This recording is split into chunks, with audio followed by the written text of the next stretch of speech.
Democratic Socialists gaining influence in American schools, and an LGBTQ awareness program in Massachusetts featuring a drag queen. Parents Defending Education is back to tell us what they have discovered, and joining us this morning is their Director of Outreach, Erika Sanzi.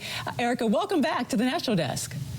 Good morning. Thanks for having me. Well, good morning to you. And your organization did an investigation, so to speak. You looked into dozens of Democratic Socialists of America members and top positions on school boards and teachers' unions in 15 states.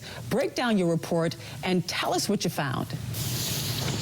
Yeah, so what we've known for a while is that the Democratic Socialists of America have, made it a priority to get elected to school boards, to partner with teachers unions, and also gain, high-level positions in teachers unions.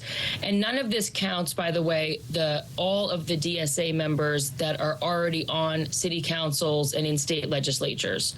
So we were really just looking to see the connection between much of the ideology that we're seeing in schools and the DSA platform. And we especially wanted to look closely at this in the wake of October 7th. What kind of connections did you see? What'd you find? So it very much varies, right? So certainly if you have a school board chair who's a member of the Democratic Socialists of America, their priorities are going to be very much about, in tearing down the system. They're overtly anti-capitalist, and they are going to be trying to find ways to use the K-12 school system as a vehicle to get what they want, right? So suddenly what we see is they're talking about more green jobs for union workers as a priority, and we never hear them talking about literacy, numeracy, civics, student outcomes, et cetera. So what it has really become is a way to use the K-12 school system as one more vehicle to pushing their platform, which is quite radical and very far left, and also, certainly not focused on kids. Our web team dug into this organization, and they said they found the organization's goals, what they say their goals is in terms of education, include implementing Green New Deal that you just mentioned for public schools, ending zero tolerance, discipline policies, and increasing access to schooling for immigrants, and ensuring comprehensive sex education in classrooms, among other things. But what does this say, Erika, that the point here is that they're running and they're getting elected. So are they saying something that parents and voters want to hear? Well, one of the things that they're very good at is that they wrap their initiatives in language that sounds benign. And so usually most people will first think, well, that sounds okay to me.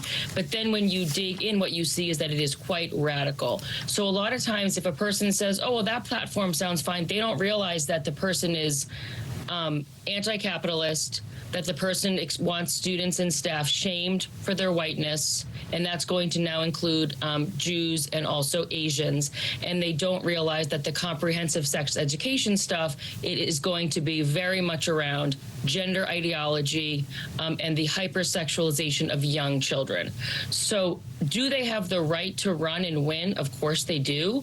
But I think that what's important for people to realize is that nothing that they talk about has anything to do with the basics of academics and getting students prepared and delivering a service that parents and families rightfully expect. So while my organization is looking for a non-political experience for students, the DSA is overtly political in what they're trying to do by way of the schools. Now let's talk about Newton South High School in Massachusetts. It's sponsoring a cultural and social awareness programs, and one of those includes a scheduled events for the LGBTQ Awareness Day, and some of these events are concerning to you. Why is that? Well, for one, there's really no reason for Newton South High School to be having a whole day dedicated to LGBTQIA+ awareness. People are aware, it's everywhere all the time, but if you look at the calendar on this specific day, it was actually kind of crazy. When I read it, I was like, this is what they're doing with their high school students. So it was student panels where they were going to talk about their queer identity, and they were going to talk about queerness and the media. And then there was going to be a drag performance from a former school board member. And while the school, and this is all during the school day, and while the school said that it would be a PG-13 performance, and perhaps it was, I have no idea. All you had to do was look at the TikTok videos of this performer to know that students were likely going to know who this person is and what their other content looks like. And then lastly, they did, I think, a workshop about something about another thing about queerness and being oppressed.